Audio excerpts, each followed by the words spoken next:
Maiki hapa sasa ndio. Bora Amboni hii, fida hii. Mimi wazina ni chama. Tunaenda jamani. Right. Aria. Nataka jisikie zote. Sijui usogeze kiti kidogo. Tengeze maiki. Afu izungushe. Ije huko ishushe hivi kidogo.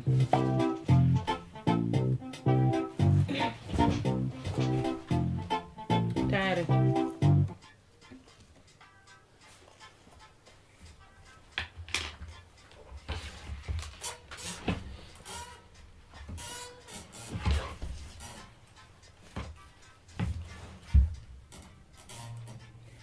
Naam, hali gani mpenzi msikilizaji wa 97.4 Radio Jamii Micheweni popote pale ulipo.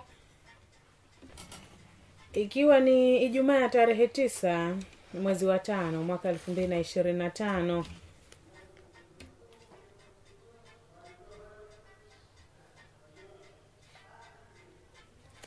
Naam, ni matumaini yangu hujambo popote pale ulipo msikilizaji wetu. Ni kwa mara nyingine tena na kukaribisha katika kipindi cha Ifahamu Teknolojia, kipindi ambacho kinakupa nafasi ya kuweza kufahamu mambo mbalimbali ambayo yapo katika masuala ya teknolojia, haswa tukiwa tunajikita kwenye masuala ya matumizi ya internet pamoja na mitandao ya kijamii. Na kama ambavyo ilivyopita kwenye vipindi ambavyo vilivyopita, tumekuwa na mfululizo wa mada mbalimbali, haswa tukiangazia masuala ya utapeli wa kimitandao, na mada iliyopita ambayo tuliangazia juu ya usalama wa watoto mitandaoni. Na siku ya leo tuko na mada ambayo inasema fursa za kidigitali, ambapo tunaangalia namna gani watu wanatumia mitandao ya kijamii kwa ajili ya biashara na kuweza kujenga brandi ama kutengeneza jina juu ya kile ambacho mtu anakifanya.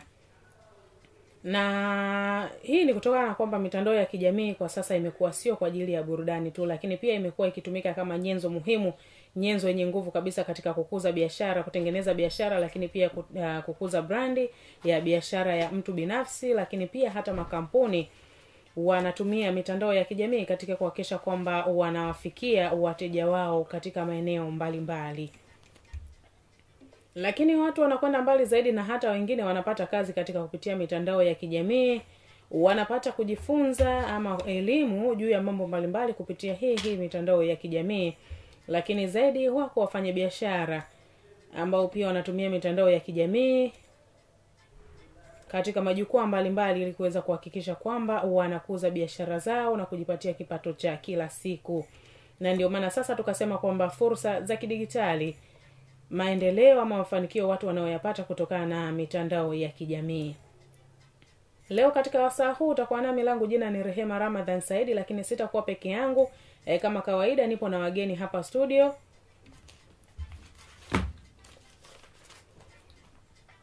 ambao watakwenda kushiriki nasi katika mada yetu ya siku ya hii leo. Nao ni pamoja na Hussein Ali Saidi, ama unaweza kumuita Spekita. Huyo yeye ni wakala wa mitandao ya simu, lakini pia ni mdau mkubwa wa mtandao wa Yas ambao zamani ulikuwa ukijulikana kama Tigo. Lakini kwa upande mwingine nitakuwa naye Hatibu Hamisi Faki, ambaye unaweza kumuita Zamana. Huyu yeye ni mwananchi mnufaika wa mitandao ya kijamii. Kipi watakwenda kuzungumza nasi? Basi nikusii tu kwamba msikilizaji wetu uwe pamoja nasi mwanzo hadi tamati ili kupata kufahamu undani wa kile ambacho wamekuandalia. Lakini kama kawaida pia tutakwenda kumsikiliza ripota wetu kutoka mtaani, Abubakari Ali, juu ya kile ambacho amekipata kutoka huko kwa wananchi mtaani. Lakini zaidi pia tutakwenda kumsikiliza mtaalamu kutoka TCRA, Bi Sofia Mabada, naye pia tutakwenda kusikia namna ambavyo ametueleza kwa ufupi kuhusiana na namna gani mtu anaweza kutumia mitandao kama fursa ili kuweza kuhakikisha kwamba anajikwamua katika biashara yake. Lakini pia unao nafasi ya kujiunga nasi kupitia hapa 97.4 kupitia nambari yetu ya 0779974974 ili uweze kutuambia, je, we unatumiaje mitandao ya kijamii? Ulishawahi kuuza au kununua kitu kwa kupitia mitandao ya kijamii? Tumia namba hiyo ili upate kushiriki nasi moja kwa moja kupitia hapa 97.4.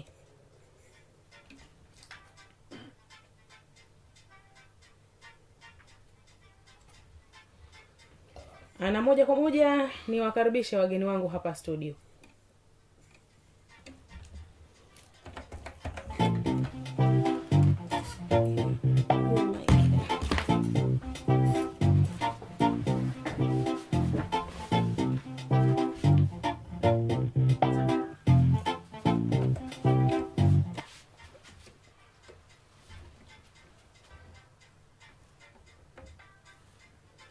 Naam, karibuni sana wageni wetu hapa studio katika mada yetu mezani katika siku ya hii leo ambayo inazungumzia fursa za kidigitali.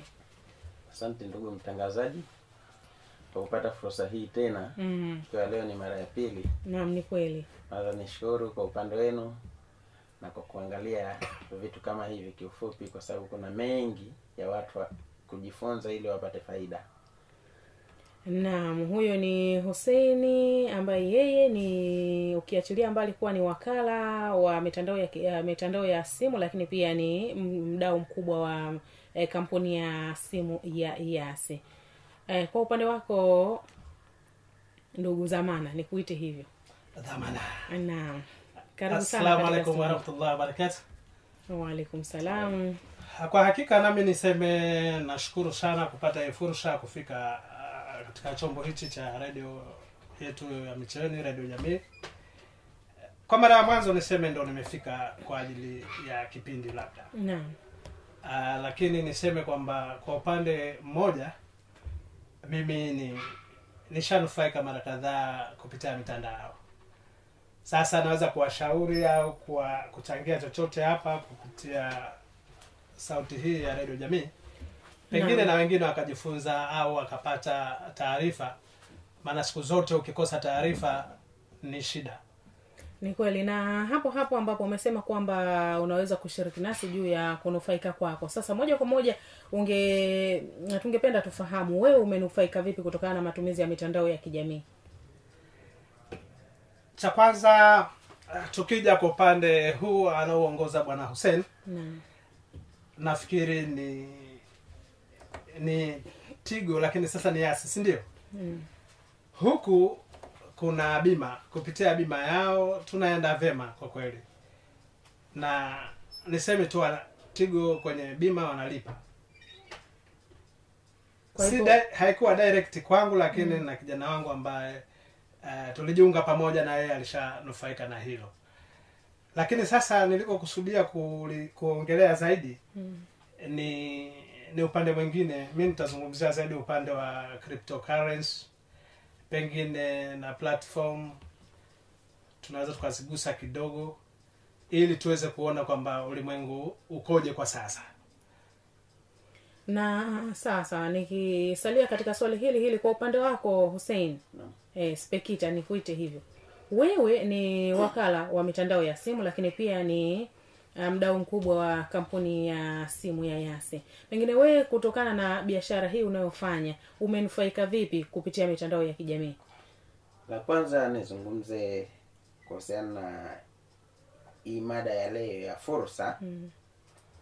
Labda ningeka wazi au bayana baadhi ya hizi fursa wenyewe zilizopo, halafu nieleze namna gani nilivyonufaika. Zipo fursa nyingi kwenye mitandao, ikiwemo ya wakala wa miamala, ikiwemo usajili, yani uuzaji wa line za simu, ikiwemo mikopo na bima ambayo imezungumzwa na mwenzangu pale Zamana. Alafu kuna kuwakilisha kampeni ya promotion. Yani zipo fursa nyingi tu kiufupi kwenye mitandao, na yote ni sehemu za kunufaika. Kwa hiyo kwa upande wangu kunufaika, manufaa yapo mengi tu kiufupi ambayo nimeyapata kupitia huduma ninazozitoa kwa haya makampuni kama wakala. Na zipo faida nyingi tu ambazo nimenufaika nazo kutokana na fursa ya kampuni ya Yasi kwa sasa, ambayo zamani ilikuwa ni Tigo. Kwa hiyo yapo mengi tu kiufupi. Naam. Na kwa upande wako Zamana, ni mbinu zipi ambazo umekuwa ukizitumia katika kuhakikisha kwamba unatumia mitandao ya kijamii kuweza kufanikisha biashara zako au kufanikiwa katika kile ambacho unakifanya kupitia mitandao hii? Kwa bahati mimi ni tofauti, yani ni nyingi ambazo natumia. Kwa sababu lengo ni kusogeza maisha mbele. Na niseme kiujumla mimi nimejikita huko. Cha kwanza kuna kitu tunakiita cryptocurrency. Hizi ni hela za mtandao. Okay. Sawa? Hizi kuna coin tofauti. Kwenye mtandao huo biashara unaweza ukafanya kama pesa ya kawaida kuchukua ukaichange, yani mfano kama vile unavyochukua hela ya Kenya ukanunua Tanzania ukauza dola hivyo, na mtandaoni zipo kama hivyo. Okay. Kwa hiyo muhimu ni kuwa tu na mtaji, lakini kwanza ni elimu, halafu unaweza ukafanya hiyo fursa, na ile ni pana zaidi kuliko hata hii ya fiat money, yani zile hela za kushika mkononi, kwa sababu kule hauna kwamba leo soko likoje, soko leo hakuna pengine, au mteja sina. Huku yani ni muda wote soko ni la ulimwengu kwa sababu. Na katika hilo mmekuwa mkihudumia wateja wa aina gani, hasa pengine wa Tanzania tu au wengine wanatoka mataifa mengine? Hapana, ni ulimwengu kwa ujumla, kwa sababu ni worldwide kwenye hili. Kwa vile ni global, ina maana kwamba inawezekana humjui huyu ni nani, lakini shughuli zinaendelea, kwa sababu ni vitu ambavyo havina mtu kati. Sawa? Kwa hiyo kadri ambapo soko liko, wewe ukishaona soko likoje, kwa koni hii naweza nikabadili au nikachukua hii nikauza hii, unafanya hivyo kwa upande huo. Sawa? Kuna vitu au kuna sehemu tofauti ambazo unaweza kadili nazo. Kuna kama Binance wanaita, kuna Just Market unaweza kujikita huko na ukafanya shughuli. Kuna Mex unaweza ukaingia huko, kunaenda vizuri nako.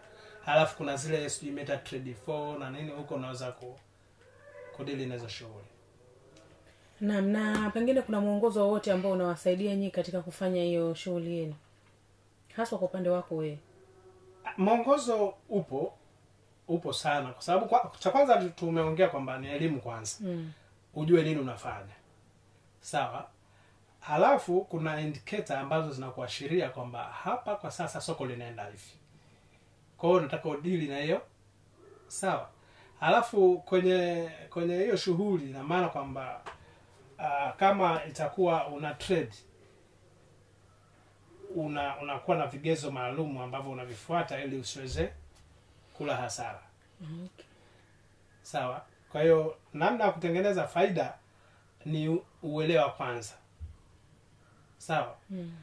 Isipokuwa kwa upande mwingine kuna fursa nyingine ambayo unaweza ukahold, kwamba leo unaweza ukainunua coin hii labda kwa thamani ya pesa ya Tanzania labda shilingi 200 inauzwa labda kwa sasa, lakini ukaiweka pengine mpaka mwezi unaokuja ikawa inauzika 2000. Kwa hiyo utaona tu hapo, kama ulinunua coin 1000 mpaka sikifika kwa 2000 sasa inauzwa, unaweza kujua umetengeneza faida kwa kiasi gani. Aisee, hongera sana. Na ndio maana unaweza ukashangaa pale katika miji ya wenzetu au miji hasa mijini, sababu wameamka mapema kwenye shughuli hizi. Unaweza ukakuta tu watu wanasonga mbele, lakini huwezi jua anafanya nini. Sasa lakini hizo fursa anapita anaingia huko anatoka, hujua anafanya nini, lakini unaona maisha yanaenda. Na ndio maana mtu kama huyo alena mwelekeo huo anakushangaa sana kwamba eti una simu alafu unacheza game. Na msikilizaji, ni elimu hiyo unaweza kuwa umeipata kwa namna moja au nyingine, kwamba ni kitu kinaweza kuwa ni kitu kipya kwa upande mwingine, lakini ndio hivyo. Na hizo ndizo fursa za kimitandao, hizo ndizo fursa za kidigitali, kama ambavyo mada yetu mezani leo inasema kwamba wewe una simu, lakini usitumie simu kwa njia tu ya kumpigia mtu, kumtumia message, kuposti vitu ambavyo havina faida kwa upande wako. Tumia simu ama kompyuta yako kwa ajili ya kukunufaisha, kama ambavyo Zamana ameweza kuelezea. Hussein, umemsikia Zamana? Ndio, nimesikia, lakini niongezee tu kwa sababu yeye anazungumzia kwenye platform, mimi nazungumzia hizi biashara za mikononi mwetu za uwazi, kwa sababu platform ni kitu kingine mpaka upate elimu ya ndani zaidi. Sasa Kwa kuwa tunazungumzia kitu hichi cha mitandao ya simu tulionayo, na maana zote ni fursa aliyoiongea Zamana na ninayoizungumzia mimi, ila zote zinahitaji kuwa na mtaji. Kwa upande wa fursa za mitandao ninayoizungumzia mimi, na maana kuna faida tunayoweza kuitengeneza ya kila siku, ya wiki na ya mwezi.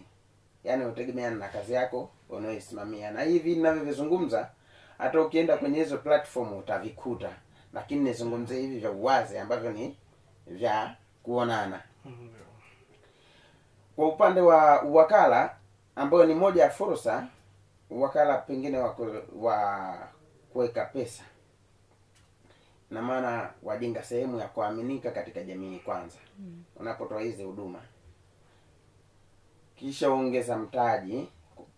Kila unapofanya ile huduma, ina maana kuna commission unaolipwa, kwa hiyo ina maana waongeza mtaji. Alafu kuna nafasi za ajira nyingine ambazo unaweza ukazitoa kama wakala pale kwa watu wengine. Okay, na nikisalia hapo hapo kwako, wewe umesema pia ni mdau mkubwa wa kampuni ya Yas. Naam. Tungependa kufahamu kutoka kampuni yenu imekuwa ikichukua hatua gani sasa ili kuweza kuwarahisishia wateja wenu huduma za kimitandao, haswa wale ambao wanatumia wanaofanya biashara katika mitandao ya kijamii.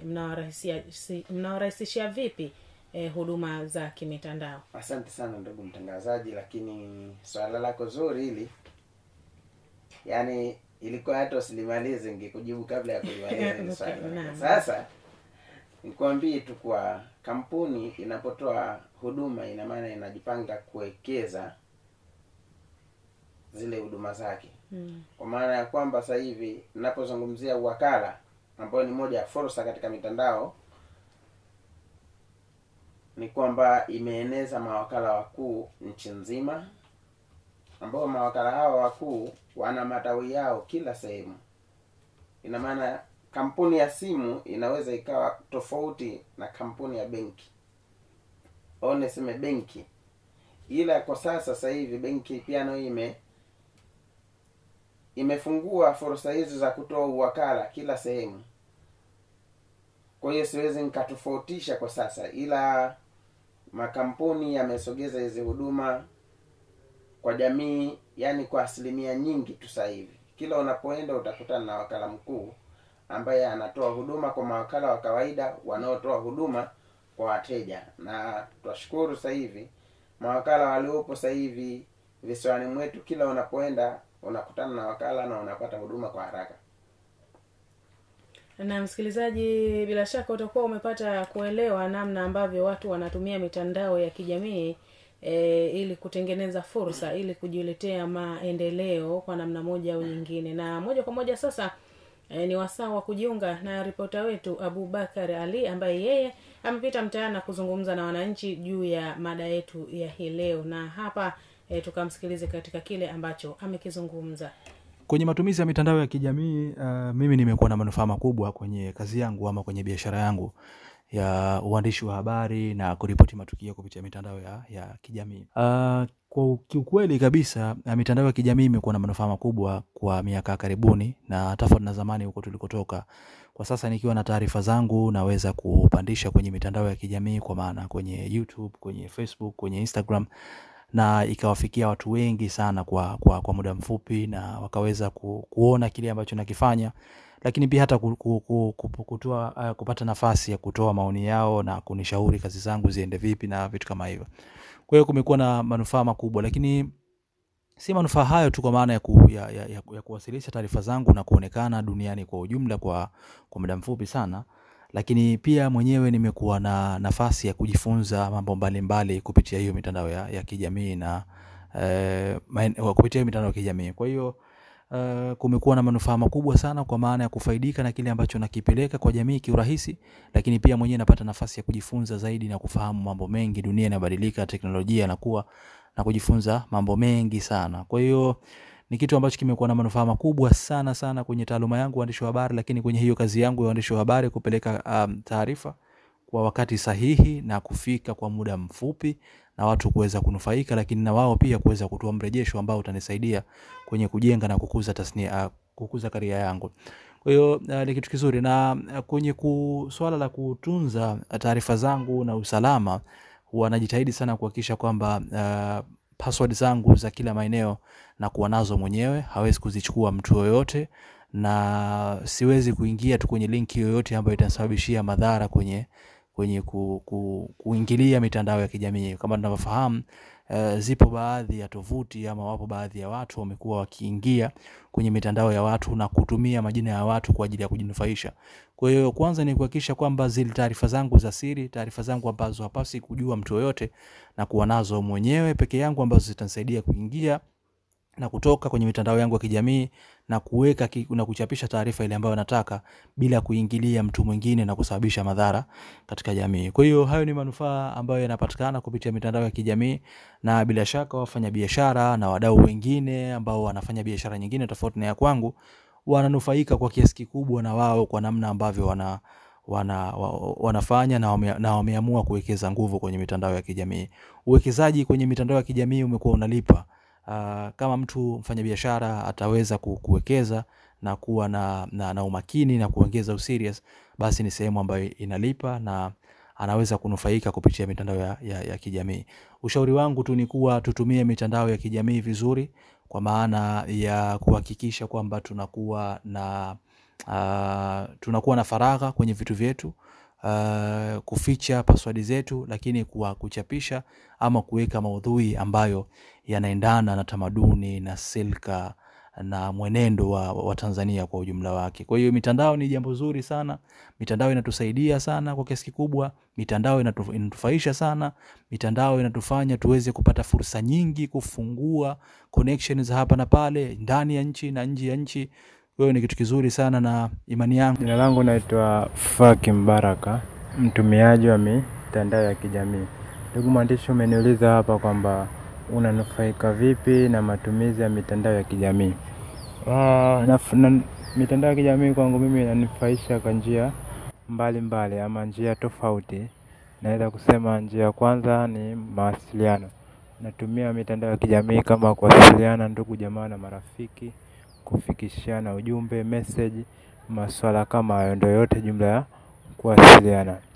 Pia mitandao ya kijamii nanufaika nayo kwa ajili ya kupata information mbalimbali. Yaani kwa upande wangu, ama vijana wengi wa sasa, mitandao ya kijamii ndio njia kuu za kupatia habari, kupatia taarifa na matukio mbalimbali yanayotokea nchini na kimataifa. Zamani tulizoea kwamba watu wengi walikuwa wanatumia radio, masuala magazeti kupata taarifa, lakini sasa hivi kwa labda wazee ama watu ambao hawana uelewa na mitandao ya kijamii, lakini vijana wengi sana sasa hivi tunatumia mitandao ya kijamii kupata taarifa, ikiwemo YouTube, Facebook, WhatsApp, Insta, Twitter. Yaani tunatembelea page mbalimbali za kihabari kupata taarifa, kupata information. Leo hii mimi ukiniambia Marekani kunatokea nini, naweza nikakwambia kupitia mitandao ya kijamii. Ukiniambia leo Zanzibar kuna tukio gani limejiri nchini, naweza nikakwambia kupitia mitandao ya kijamii, kwa sababu mara kwa mara tuna revise huko, tunapita mara kwa mara kuangalia. Mahitaji yalinizalimisha kutumia mitandao ya kijamii, sio kama ni mbinu ambazo nilizitumia nikatumia mitandao ya kijamii. Labda unaweza kusema labda kupata vitu hivi vya electronic ambavyo vinani access mimi kupata hizo mitandao ya kijamii, mfano kama kompyuta au simu ya mkononi. Labda ni mbinu za kusema ni za kutafuta pesa, lakini mitandao ya kijamii mimi niliitumia kwa sababu mahitaji yalinilazimisha lazima nitumie mitandao ya kijamii. Mara tu baada ya kujiunga na chuo kikuu, ililazimika mimi lazima niweze kuwasiliana na ndugu jamaa na marafiki kwa kupitia mitandao ya kijamii, mfano kama group ya darasani WhatsApp. Utawasiliana vipi na wenzako darasani na wakati taarifa zote zinatumwa kwenye magrupu na WhatsApp? Hivyo na mimi lazima kutumia mitandao ya kijamii. Pia ni masuala ya Facebook huko kwa ajili ya kupata information, ili lazima nayo pia kupata kutumia mitandao ya kijamii, kwa sababu ulimwengu wa sasa taarifa nyingi huko kwenye mitandao ya kijamii zinatumwa huko. Kwa hiyo kama hutoingia huko hutojua nini kile kinachoendelea. Kwa hiyo mimi lazima na mimi nitumie mitandao ya kijamii kama Facebook, Insta, Twitter, masuala kama hayo na YouTube, mambo kama hayo. Kwa majina naitwa Abubakar. Kama ambavyo tunajua liberalization ilivyokuwa, ni kila mmoja, majority of people in Tanzania na nje ya Tanzania wamekuwa wakitumia social media kupitia vifaa hivi ambavyo vimeturahisishia kuweza kutumia mitandao ya kijamii. Inawezekana kwa simu, laptop na njia nyingine ambazo zimekuwa zikitumika. Katika utandawazi huu ambao tuko nao, ni uhakika kwamba kuna faida ambazo ndani yake zinapatikana licha mbali ya hasara. Lakini faida nyingi ambazo zinapatikana katika mitandao ya kijamii, kama vile kuweza kutoa opportunity of employment kwa jamii. Watu wengi wamekuwa wakipata nafasi za ajira kupitia mitandao ya kijamii, kuweza kujiajiri wenyewe wao, lakini pia kuweza kuipo na taasisi maalumu ya utangazaji inaweza kurusha taarifa na kuwaajiri vijana katika swala zima la utangazaji. Lakini manufaa ya mtu mmoja labda ni kuweza kudukua baadhi ya taarifa ambazo zimekuwa zikirushwa katika mitandao ya kijamii. Kwa hiyo haya ndio manufaa ambayo anaweza kuyapata mtu mmoja, kuweza kufuatilia taarifa ambayo bila kuwepo na ile liberalization nadhani asingeweza kupata kuweza kujifunza taarifa hiyo. Lakini kitu ambacho kwamba labda mbinu za kuweza kutumia kunufaika hiyo mitandao ya kijamii, nadhani mbinu ni zile ambazo zimezoeleka za kuweza kutumia vifaa hivi.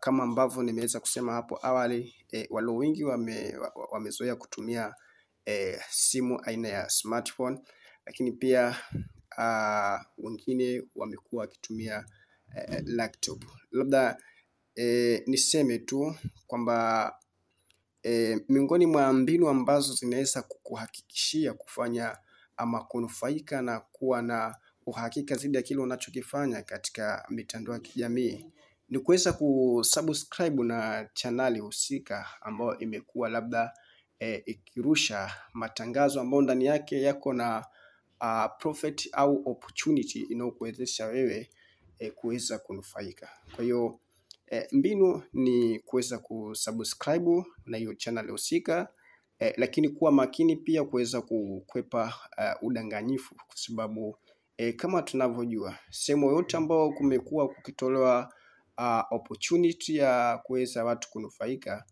ndani yake udanganyifu umekuwa ni mwingi sana. Sasa kuweza kuwa na mbinu sahihi ambazo zinaweza kukusaidia wewe kulinda kuingia katika kutapeliwa na vitu kama hivyo, ni kuweza kusubscribe katika ile channel husika ambao umekuwa ukifuatilia na kunufaika na habari hizo. Lakini pia tukija katika swala zima la kuweza labda kupitia mitandao ya kijamii unaweza kuimprove labda kama uko na biashara. Ukiwa kama mfanya biashara unaweza kuimprovement your business kupitia mitandao hii ya kijamii kwa namna ile ambayo unaweza kurusha matangazo. Na hii inaweza kuwa kwa kampuni kama ambavyo tumezoea kuona. Inaweza kuwa kampuni ama mtu binafsi. Kwa mfano, kuna days mimi nilikuwa niko nafanya biashara ya uuzaji wa simu, kwa natumia social media kama Instagram na Facebook. Ni kuweza kuweka kifaa changu ambacho nimekiingiza sokoni kwa ajili ya kuweza kukiuza na kuandika bei husika, lakini quality wa hicho kifaa na kuweza kukiposti kwa social media. Na baada ya hapo watakaovutiwa na ile bei na quality ya kile kifaa huweza kunifuata private inbox kuweza kuomba special meeting kwa ajili ya kuja kufanya biashara hiyo. Kwa hiyo fursa zipo na tunanufaika kupitia social media, lakini kama ambavyo tumeweza kueleza hapo awali, kitu chochote ambacho kimekuwa na faida ndani yake hasara ipo, na hasara inaweza kuwa kubwa zaidi kuliko profit, lakini faida ipo na tumekuwa tukitumia. Msikilizaji, kama ambavyo tumeweza kuwasikia wananchi kutoka huko mtaani wakiwa naye ripota wetu Abubakar Ali, ambao wamezungumzia juu ya namna gani wanatumia mitandao ya kijamii, lakini pia wamenufaika vipi mbali na changamoto ambazo wanazipata, lakini bado mafanikio yapo ama faida zipo juu ya kile ambacho wanakuwa wanakifanya.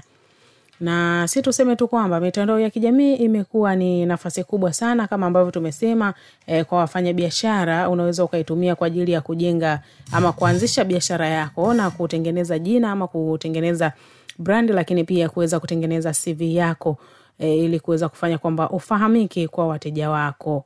Na CV yako unaweza ukaitengeneza kama ifuatavyo. Kwanza kabisa, kuchagua aina jukwaa ambalo utalitumia katika kufanya matangazo yako, lakini tunapozungumzia majukwaa tunamaanisha ni platform mbalimbali ambazo pengine unaweza kuzitumia katika kuhakikisha kwamba unafanya biashara zako, kwa mfano Facebook, Instagram, lakini pia wengine wanatumia TikTok kwa ajili ya kufanya matangazo yao ya vitu vyao mbalimbali, lakini pia wanatumia wengine LinkedIn ambao yenyewe ipo kwa ajili ya masuala ya kitaalamu zaidi. Na msikilizaji, ni rejee hapa studio ambapo moja kwa moja Hussein, namna gani mmekuwa mkifanya kama mtandao wa Yasi katika kuhakikisha kwamba mnatumia mitandao ya kijamii katika kutangaza biashara yenu na kuwafikia wateja wenu mbalimbali? Karibu.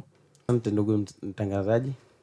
Mtandao wa Yasi wanajitangaza kwa kupitia mitandao ya kijamii ikiwemo Facebook, WhatsApp, YouTube na mitandao mingine kama Instagram na mengine mengi tu. Na hutumia kwa baadhi ya majukwaa yale ambayo yanatembelewa na watu zaidi kwa ajili ya kupitisha matangazo yao. Alafu imekuwa yenyewe ikijitangaza, yani kusambaza brand zake sehemu tofauti katika nchi yetu. Na hutumia watu binafsi kwa hapa hizi fursa tunazozungumzia hapa kwa ajili ya kuitangaza hii mitandao. Kwa hiyo zinapotokea fursa kama hizi za watu binafsi kuaminika na kampuni, naomba tuzifanyie kazi sana kwa ajili ya kuwa tunufaike na sisi. Kama ambavyo kwamba kuna watu wengi wananufaika na YouTube, Facebook na mitandao mingine ya kijamii kwa namna vile wanavyoitumia. Kwa hiyo niwaombe watu, zinapotokea fursa hata kama ni ndogo iliyokuwa itakupa kipato cha halali, ni vema zaidi tukaitumia.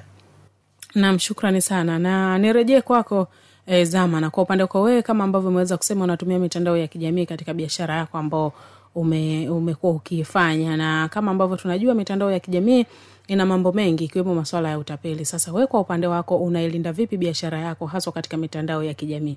Kwenye hili niseme tu kwamba matapeli wapo sana tu kumtandaoni, lakini unajikita na kile ambacho kiko salama zaidi, na wewe mwenyewe unajengeza kukujiweka vizuri zaidi. Lakini tukizungumzia kwenye hizi platform kiujumla nyingi zao zinakuwa ni risk. Sawa? Kwa sababu wakati mwingine mnaweza mkaekeza hela mtandaoni kwa ajili ya manufaa zaidi, lakini kumbe aliyeanzisha hiyo platform naye anazisubiri hizo hela. Kwa hiyo anaweza akakufaidisha ni zile za haraka. Huko unaingiza kama ambavyo inaelekeza, lakini zikishakuwa ni nyingi zinamtosha pengine yeye mwenyewe au zina faida kwake, anaweza akapotea mazima. Sasa zile mara nyingi tunajikita nazo wakati wa kuanzia, lakini baada ya kuzoea au ya kuelewa zaidi huwa tunaachana nazo platform. Sawa? Na kutoka hapo najikita labda kwenye cryptocurrency. Sawa? Kwa hiyo ukienda kule basi huko ndio kwa kufanya shughuli, maana ni kazi kamili huko. Naam, shukrani sana. Msikilizaji, kabla hatujatamatisha na hilo, pia tukamsikilize mtaalamu kutoka TCRA Bi Sofia Mabada, ambaye yeye ametoa elimu zaidi juu ya kile ambacho wafanyabiashara wa mitandaoni wapo hapa akina Hussein, lakini pia Zama, na wanaweza kufahamu namna gani sasa ambavyo wanaweza kutumia njia muhimu katika kukuza biashara zao. Tukamsikilize Bi Sofia katika kile ambacho ameweza kukizungumza. Kwa upande wa wafanyabiashara mtandaoni, Ni kama ambavyo tumekuwa tukizungumza kwa watumiaji wa kawaida wa huduma na bidhaa za mawasiliano kwamba wanatakiwa watimize ile moja ya jukumu letu ambao ni kuwa makini. Na kuwa makini ni kwa namna gani? Kuwa makini kwa kuhakiki kila fursa au kila swala ambalo waliona mtandaoni. Sasa kwa wafanyabiashara wa mtandaoni, ili kujikinga na matapeli, lazima wahakiki hizo fursa ambazo wanaziona mtandaoni. Na kwa mfanyabiashara fursa kubwa ni wateja na fursa nyingine mikopo. Kwa hiyo vyote hivyo wanatakiwa wazihakiki kwanza, waone uhalali na ukweli wake kabla ya kuziendea ili endelee kubaki salama katika matumizi ya hizo fursa ambazo wanakutana nazo mtandaoni. Zaidi ni ambazo tunazungumza kwa watumiaji wengine, kwa sababu hata wao pia watumiaji kama wengine wa mitandao ya kijamii. Kwa hivyo ni vizuri basi wote kuhakiki kila fursa tunaona mtandaoni na kuwa makini ili ndio kubaki salama katika matumizi ya bidhaa na huduma za mawasiliano. Na msikilizaji, huyo ni Bi Sofia Mabada ambaye yeye ni mtaalamu kutoka Mamlaka ya Mawasiliano Tanzania. Ameweza kugusia juu ya namna gani wafanyabiashara mnatakiwa kuwa makini katika kuzingatia sheria za utumiaji wa mitandao ya kijamii ili kuweza kuhakikisha kwamba biashara zenu zinabaki kuwa salama. Lakini pia wewe msikilizaji, unayo nafasi pia ya kutumia mitandao ya simu, lakini pia mitandao ya kijamii ili kuweza kuhakikisha kwamba unajiwezesha wewe katika maendeleo yako na si kucheza game kama ambavyo Zamana ameweza kuzungumza, au sio? Na moja kwa moja nikasoma ujumbe mfupi ambao umetufikia hapa studio. Huyu anasema anaitwa Dadi Mbwana Dada, anasema tuwasaidiaje kwa huduma ya mawakala ambao mitaji yao ni michanga? Haya Hussein, mnawasaidiaje mawakala ambao mitaji yao bado ni michanga hasa katika kampuni yenu ya IAS? Lakini pia huyu anasema yeye anasema pia maoni yangu ni kuwa mitandao ya kijamii, wanafunzi wawe makini sana katika kutumia mitandao yetu ya kijamii, wasitumie vibaya mitandao yetu ya kijamii. Hajasema nani anapatikana wapi. Asante sana. Huyo anaitwa Dogo Tozi kutoka maeneo ya wapi ya Kijiwa, Shumba mjini. Anasema pia kipindi kina faida na pia tuwaomba mitandao ya Yasi muwe makini, usiwe unakatika mtandao. Bila shaka amekusikia vilivyo kabisa hapa. Lakini pia huyo anasema kwamba kipindi kiko bomba sana, tuko pamoja mwanzo hadi mwisho. Shukrani sana. Wanasema Dogo Toza aliko mara nyingine anasema yupo Kijiwa Sumba mjini, anasema kipindi kina faida kubwa sana, lakini mitandao ya kijamii ina faida na pia ina hasara zake. Ni kweli kabisa. Wanasema mimi nilishawahi kununua nguo kupitia mitandao ya kijamii na nikapata mzigo wangu ndani ya muda husika. Shukrani sana. Bila shaka huyu naye ni mnufaika wa mitandao ya kijamii. Anaitwa Mama Muhsini kutoka maeneo ya Kinyasini Pemba, anasema ndugu mtangazaji, na washukuru kwa mada nzuri kuhusu fursa, lakini mimi na sikitiko langu mwanangu ameibiwa na hao wezi wa mitandaoni. Anasema maana alikuwa hata umwambie vipi haelewi. Eti ameambiwa anataka kununuliwa gari. Kwa hiyo kwa kuweka mada kama hizi mnatufumbua macho. Pole sana kwa kile ambacho kimemkuta mwanao.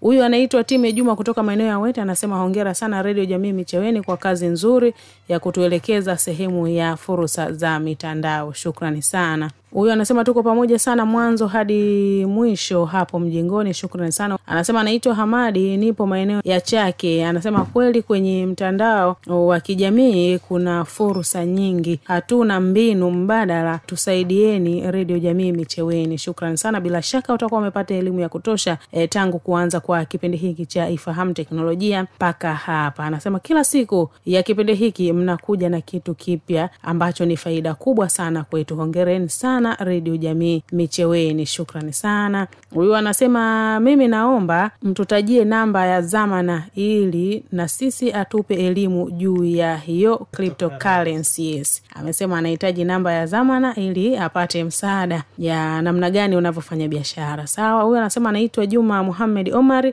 nipo maeneo ya Kizimbani Wete. Anasema na mimi ni miongoni mwa watu ambao nilifaidika na fursa ambazo zinapatikana kwenye mitandao ya kijamii, lakini baadaye ile platform ambayo tulokuwa tunaitumia ikapotea kabisa, ila namshukuru Mungu nimefaidika.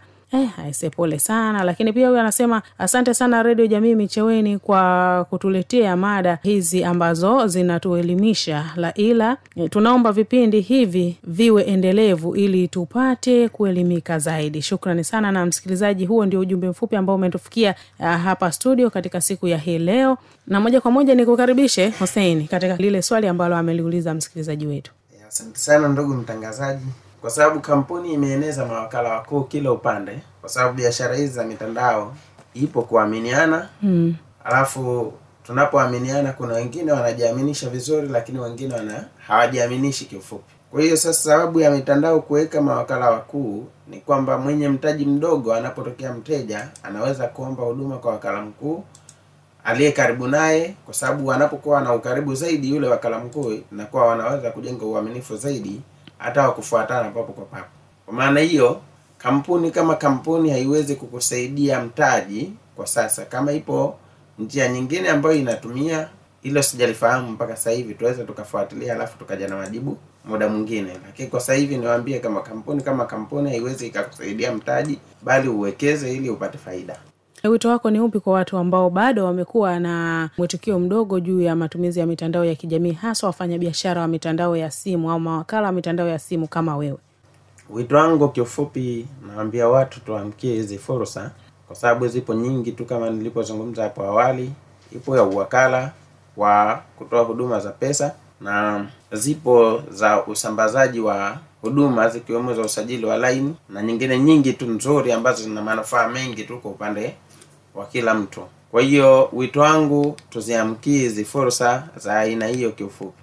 Kwa upande wako Zama, na wewe unawaambiaje wananchi wenzio ambao pengine wao bado hawajawa na mwamko wa kutumia mitandao kama fursa ili kwa ajili ya kujiletea maendeleo yao binafsi? Kimsingi niwaambie tu ama niwashauri kwamba tuko kwenye utandawazi sasa hivi. Na wenyewe wanasema tuko kwenye science na technology. Sasa kuna umuhimu wa kuanza kushughulikia au kudeal na haya mambo ili tuweze kwenda kisasa zaidi. Kwa mfano kama sasa hivi kuna Pi network, ndio habari ya mjini ulimwengu nzima, hiyo sasa hivi ndio iko vizuri. Hiyo unamaini free kwa hadi sasa, na karibuni tu itakuwa iko rasmi. Na mpaka kufikia hapo, msikilizaji, ni kwamba hatuna la ziada katika kipindi hiki cha Ifahamu Teknolojia. Kwa nami langu jina Rehema Ramadhan Saidi, lakini sikuwa peke yangu, nilikuwa na wageni wangu hapa studio, Hussein Ali Saidi ambaye unaweza kumuita Spekita, wakala wa mitandao ya simu na mdau mkubwa wa mtandao wa Yas. Lakini pia tulikuwa naye Hatibu Hamisi Faki, unaweza kumuita Zamana. Huyu ni mwananchi ambaye ni mnufaika na mitandao ya kijamii, lakini ametuambia namna gani sasa anatumia mitandao ya kijamii. Tukushukuru sana wewe ambaye ulikuwa nasi mwanzo hadi tamati, lakini pia shukrani za dhati zikuendee wewe ambaye umeshiriki nasi kupitia ujumbe mfupi ambao umeutuma hapa studio. Mpaka wakati mwingine, kwa heri.